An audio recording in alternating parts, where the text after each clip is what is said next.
네, 안녕하세요. 정신과 의사들의 실전 육아 이야기 뇌생맘 클리닉 어느덧 4번째 방송입니다. 자, 본격적인 방송에 앞서서 저희 멤버들 소개 먼저 드릴게요. 네, 안녕하세요. 25개월 딸 유리 아빠 정신건강의학과 전문의 허경입니다. 예, 안녕하세요. 인우, 준우 아빠인 김지용입니다. 네, 안녕하세요. 소아정신과 전문의 손인정입니다. 네, 그리고 저는 18개월 딸 은호의 아빠로 이 방송의 사회자 맡고 있는 오동훈입니다. 예, 다들 잘 지내셨죠? 저희가 이제 3화 녹음했던 시점부터 시간이 꽤 흘렀는데요. 네이버 오디오 클립에서 저희 뇌생맘 클리닉 개설되고 나서 처음에는 하루에도 몇 번씩 들어가서 청취자분 수가 늘었는지 뭐 이걸 확인하고 그랬는데 생각보다는 잘 안 늘어나더라고요. 네. 그래서 속이 좀 타고 했는데 그래도 조금씩 꾸준히 늘더니 이제는 어느덧 400명 이상 되는 청취자분들이 구독을 해주고 계십니다. 방송하기 앞서서 감사하다는 말씀 먼저 드리고 싶어요. 네, 뭐 저랑 똑같은 심리 과정을 거쳤네요. 저도 이렇게 컴퓨터에 그 화면을 즐겨찾기에 넣어놓고 하루에도 수번 들어가고 그랬는데 진짜 어렵더라고요. 근데 저희에게 답글도 달아주신 분들 진심으로 감사드리고요. 그리고 또 이게 사람 심정이 그런지라 제가 이렇게 초록색 창에 저희 뇌생맘 클리닉을 쳐봤는데 뭐가 정말 안 나오더라고요. 근데 나올 리가 없죠. 네. 그런데 블로그에 저희 글을 써주신 분이 한 분 계셨어요. 홍지동 숲길님. 네, 이 자리를 빌어서 감사의 말씀을 드리고 싶습니다. 감사합니다.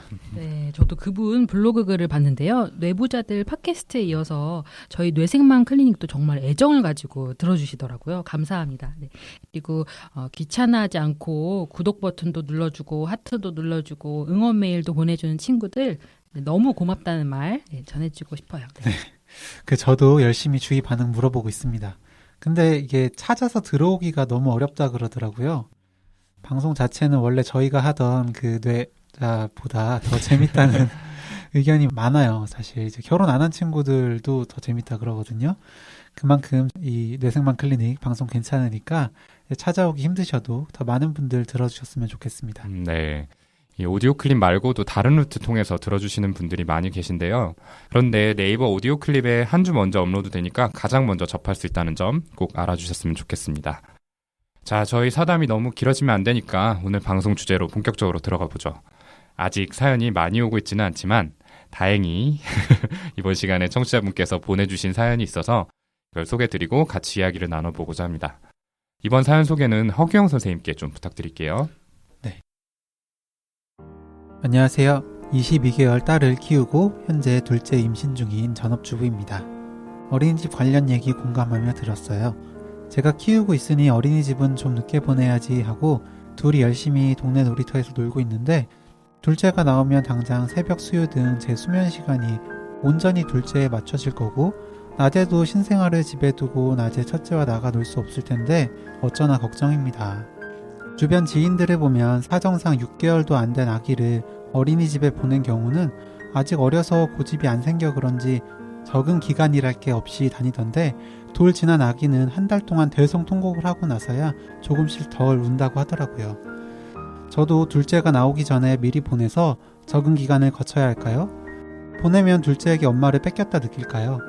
제가 너무 피곤해서 첫째에게 짜증을 낼까 봐도 걱정이 되고요.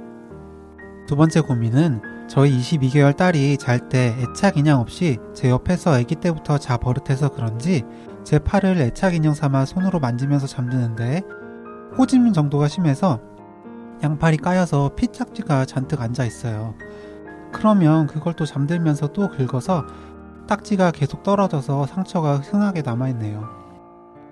엄마 아야하다고 계속 얘기하고 혼내도 잠들기 직전에 졸려서 하는 행동이 바뀌지 않네요. 최근에서야 애착 인형을 샀는데 같이 놀기는 하는데 제 팔을 대신하지는 못하고요. 어떻게 해야 나아질까요? 네, 이렇게 두 가지 고민 보내주셨는데요. 먼저 저희에게 소중한 사연 보내주신 점 진심으로 감사드립니다. 다들 좀 어떻게 들으셨어요? 네, 뭐 약간 차이는 있지만 두 고민들 모두 저도 똑같이 했던 거라 많이 와닿네요. 일단 첫 고민에 대해서부터 저희가 좀 얘기를 해볼까요? 너무 어려우실 것 같은 게 정말 마음 같아선 지금처럼 첫째와 행복한 시간을 계속 보내고 싶으실 텐데 둘째가 나오면 어쩔 수 없이 둘째 아기에 맞춰야 하는 거잖아요. 그거를 뭐 이해해달라, 동생에게 맞춰달라 하기에도 첫째가 너무 어린 상태고 결국에는 이 사연자분께서 무언가를 포기해야만 하는 것이기 때문에 힘든 고민이 될 수밖에 없을 것 같아요. 그쵸. 어린이집 가는 게 어린 첫째 아이에게 힘든 일이기도 하지만 부모님한테도 안쓰러운 일이거든요. 아직 엄마를 많이 찾는 아이가 어린이집에 다니면서 힘들 생각만 해도 어머니가 힘드신 거죠. 규영이 동훈이는 둘 다 첫째를 집에서 보고 있다고 했죠? 만약에 둘째가 생기면 어떻게 할 것 같아요? 둘째 생기면 고민을 안 하고, 아니, 고민 못 하고 그냥 어린이집에 보낼 것 같아요. 참, 이미 낮 시간에는 이제 저하고 와이프 둘 다 출근하기 때문에 출퇴근하시는 베이비시터 이모님이 오시거든요. 근데 이제 둘째가 생기면 그분께 낮 시간에 온전히 둘 다 맡기는 건 솔직히 좀 무리죠. 예. 아마 이제 둘째 나오면 종일반은 아니더라도 어린이집에 첫째를 보내고 그 시간 동안 둘째를 부탁하는 방법으로 할 것 같아요. 네. 저도 방송 준비하면서 와이프랑 얘기를 좀 해봤는데 그런 경우에는 보낼 수밖에 없지 않나 싶기는 했어요.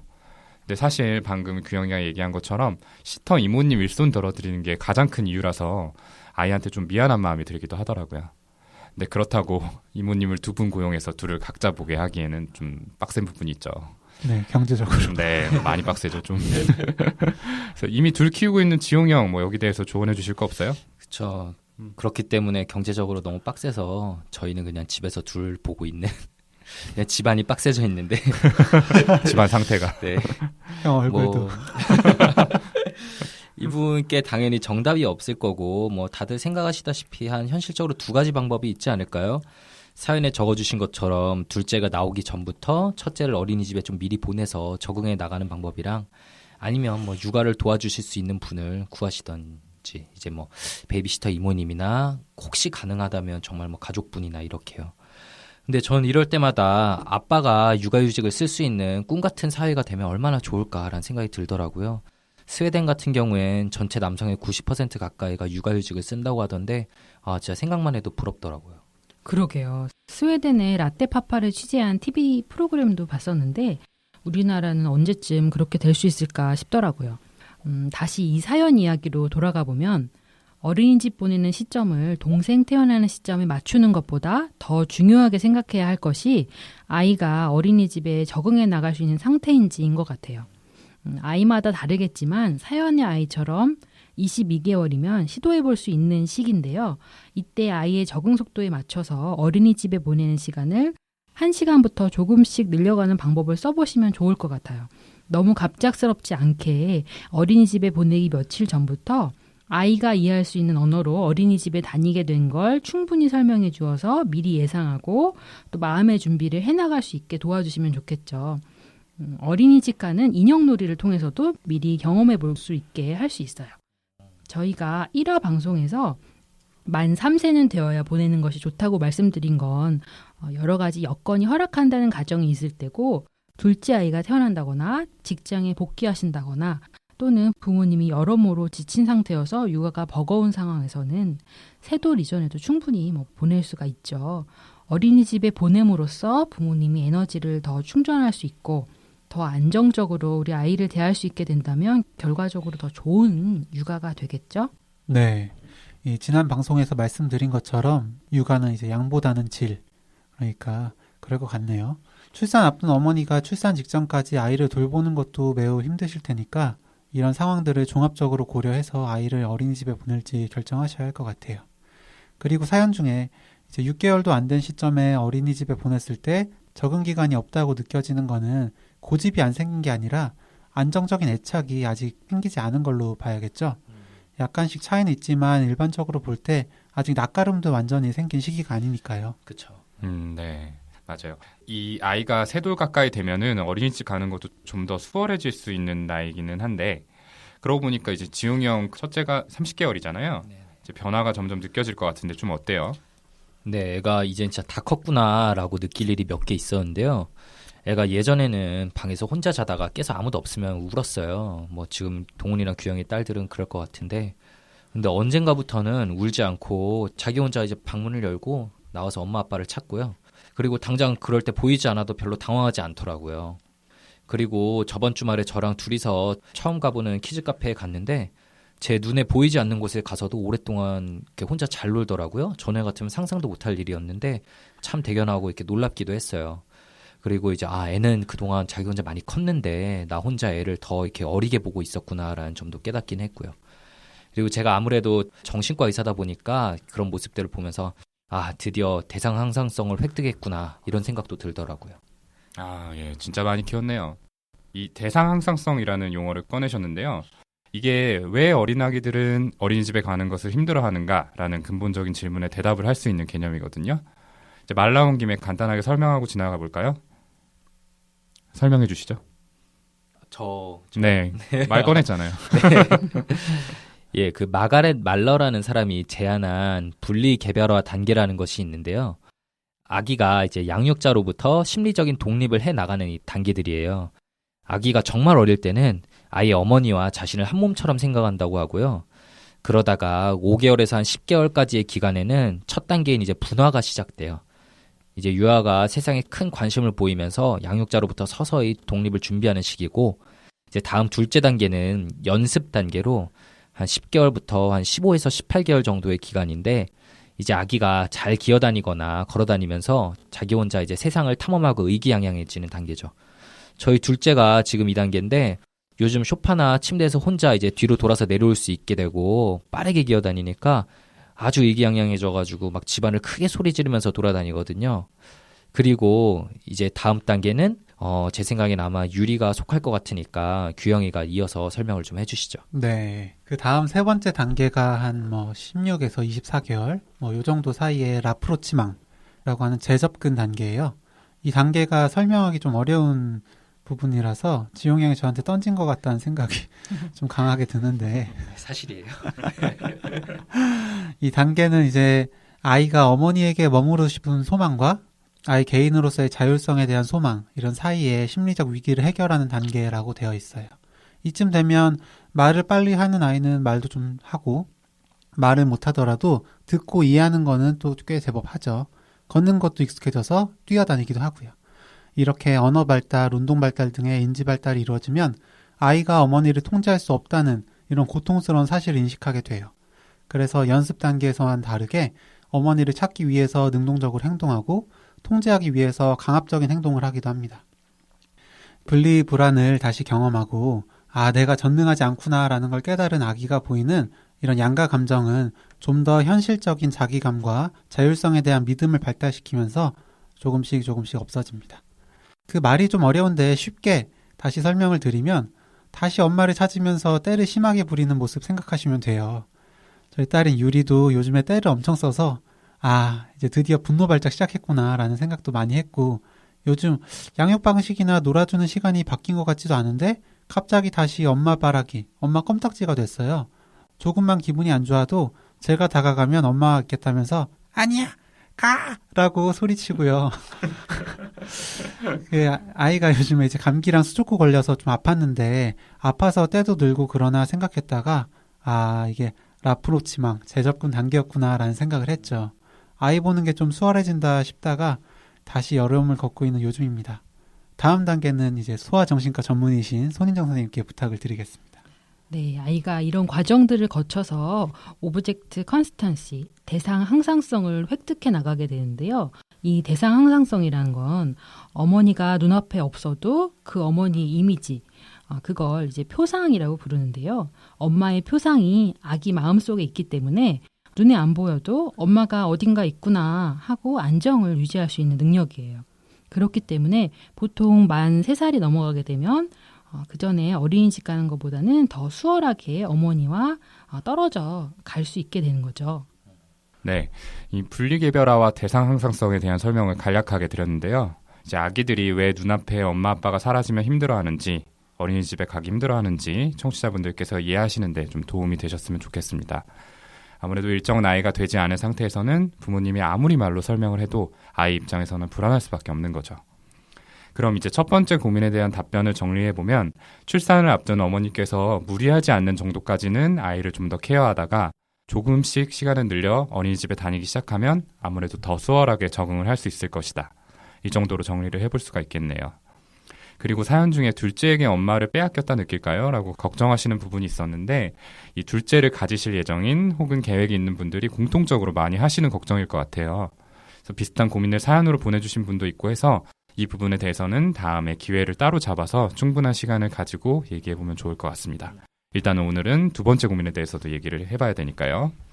네, 첫 번째 고민에 대해서는 이 정도로 이야기 나눠보도록 할게요. 두 번째 고민은 아이가 잠들 때 어머니의 팔을 잡아 뜯는 게 계속되어서 상처가 이렇게 생길 정도라는 고민이셨죠. 우리 멤버분들 아이들은 어떤 수면 습관 같은 게 있나요? 뭐 저희 아기는 특별한 습관이라 할 건 없는 것 같아요. 그냥 예전에는 밤만 되면은 꼭 안아서 재웠었는데 어느 순간부터는 옆에서 토닥여주기만 해도 일단은 자기는 하더라고요. 또 한동안은 잠잘 때가 되면은 그 시터 이모님 찾아서 뭐 이러면서 이렇게 주말 같은 때 울면서 막 집안 곳곳을 헤매고 다니고 그랬었는데 그것도 좀 많이 없어졌어요. 대신에 옆에 꼭 누가 있기는 해야 돼요. 그래서 자다가 보채서 토닥여주면은 가끔 뭐 제가 있으면은 제 팔을 끌어안고 자거나 옆구리에 딱 달라붙어서 자거나 뭐 그렇긴 하죠. 네, 첫째는 제 턱을 만지면서 잠드는 게 한 2-3달 정도 있었는데 사라졌어요. 근데 뭐 수염 때문에 까칠까칠하니까 재밌어서 만지는 건가 싶고 제가 뭐 별로 불편한 게 없어서 그냥 지나갔는데 둘째가 좀 특이한 습관이 있어요. 자려고 누우면은 잠들 때까지 계속 제 입에다가 손가락을 넣으려고 하는 거예요. 위생상 별로 좋을 것 같지도 않고 저도 되게 불편하고 그러니까 입을 꽉 다물고 있어 보면은 입술을 막 진짜 세게 잡아 당기거나 입을 찰싹찰싹 때리면서 이렇게 결국 손가락을 집어넣어요. 근데 어떻게든 손가락을 넣고 나면 꽤 빨리 잠들거든요.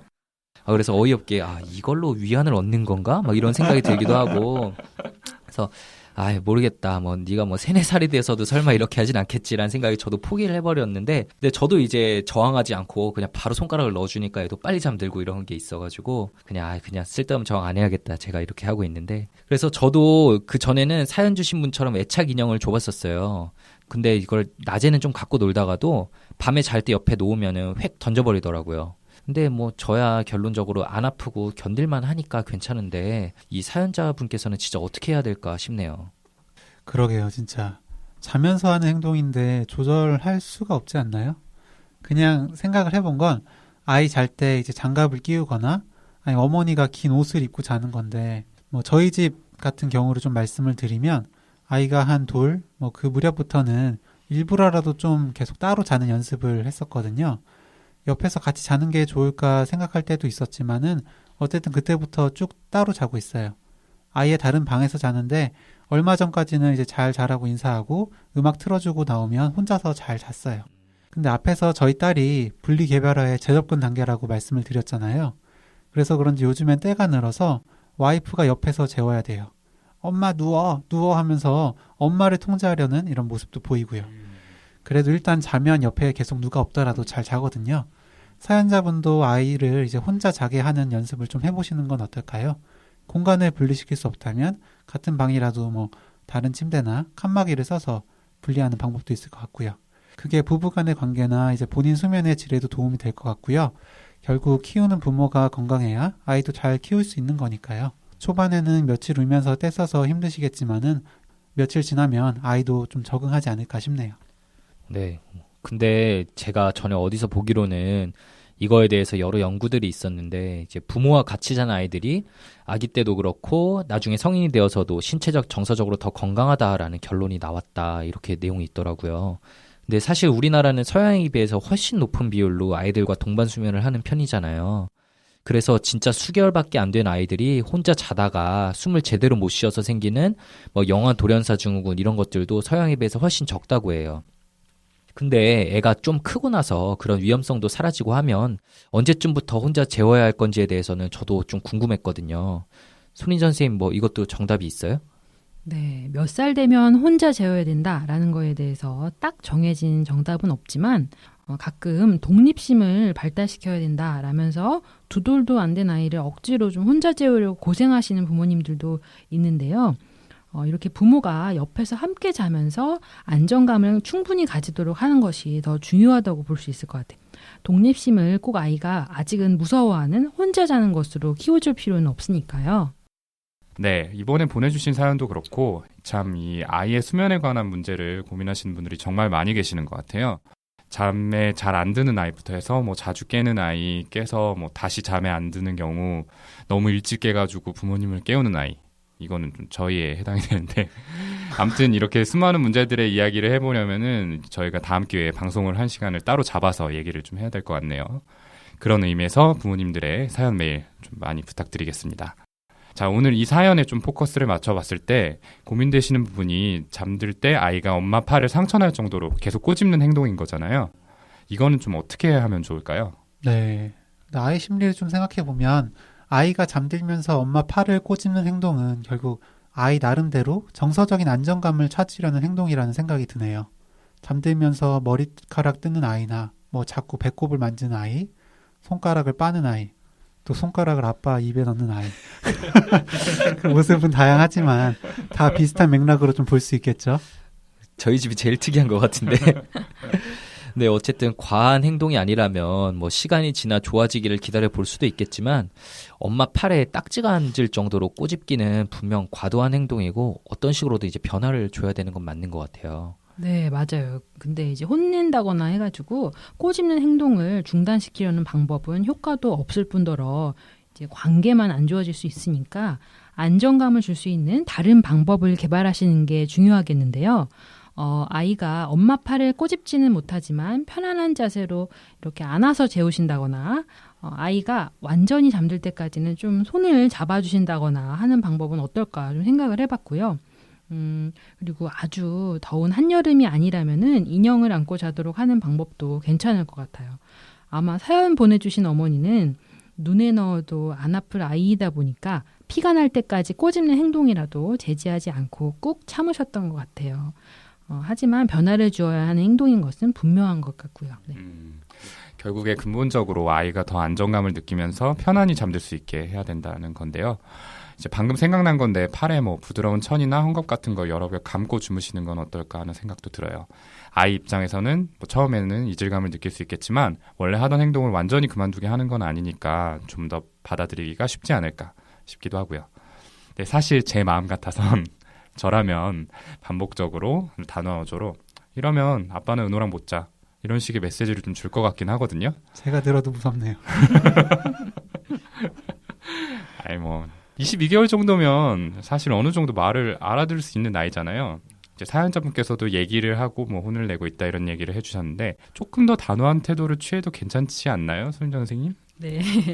아이가 이제 공포심을 느낄 정도로 어떤 협박성 멘트만 아니라면 네, 가능할 것 같아요. 방금 멘트는 좀 협박성 멘트 아닌가요? 아니 아이가 그런 느낌이었네요. 좀 이해를 못할 수가 있을 것 같아요. 이 그 단계를 사실 꼬집으니까 아빠가 너랑 잘 수 없단데 이 인과관계를 잘 생각할 수 있을까가 일단은 좀 우리가 그냥 갑자기 아빠가 떠나는 걸로 이렇게 생각할 그렇죠. 수 있다는 그것만 건가요? 딱 이제 공포로 다가오면 이 앞뒤 맥락을 좀 아이가 모를 수 있죠. 예. 근데 이제 22개월 정도면 오동원 선생님 말씀대로 어느 정도 이야기를 알아들을 수 있는 나이거든요. 뭐 말을 하는 거야 2단어 정도로 이루어진 문장을 얘기하는 수준이겠지만 그래도 어느 정도 이해는 할 수 있기 때문에 이렇게 꼬집으면 엄마 아빠 이렇게 꼬집으면 안 돼라고 예, 계속 이렇게 얘기를 해줄 수 있는 거죠. 네. 네, 그 인정이 말한 것처럼 저는 손을 꼭 잡고 자는 게 사연자분께 좋지 않나 생각을 했는데 사실 저희 둘째 제 입에 손 넣는 것도 저도 먼저 시도했던 게 손 잡고 자는 거였거든요. 근데 실패한 게 애가 생각보다 힘이 엄청 세더라고요. 고집을 부리니까. 그렇다고 그걸 제압할 정도로 세게 힘을 주면 애가 잠을 못 들 것 같고 그래서 결국 실패했었는데 좀 참 답답하기도 하고 네, 그리고 사연에서는 최근에서야 이제 애착 인형을 사셨다고 했는데 그간 오랫동안 계속되어 온 수면 습관이 금세 바뀌진 않을 거고요. 애착 인형이 잘 안 되는 것 같아도 일단 더 꾸준히 시도해 보시는 게 좋을 것 같다는 생각이 들어요. 저희 첫째 경우 좋아하는 자동차를 손에 쥐고 자는 편이거든요. 꼭 그 애착 인형뿐만 아니라 그냥 좋아하는 장난감이나 대상을 찾으신다면 그거를 잘 때도 갖고 있도록 시도해 보면 좀 해결책이 될 수 있을 것 같다는 생각이 드네요. 네, 좋습니다. 이렇게 사연자분이 보내주신 2가지 질문에 저희 나름대로 답을 좀 드려봤는데요. 사실 2가지 다 정말 쉽지 않은 문제라서 정답이 있을까 싶기는 해요. 그래서 오늘 저희가 드린 대답이 좀 부족할 수 있겠지만 현재의 어려움을 해결하시는데 조금이나마 도움이 되셨으면 좋겠습니다. 자, 오늘 사연 보내주신 분께 다시 한번 감사드리고요. 앞으로도 많은 부모님들과 육아에 대한 고민을 함께 나누고 싶습니다. 저희는 준비되어 있으니까 언제든지 사연 보내주세요.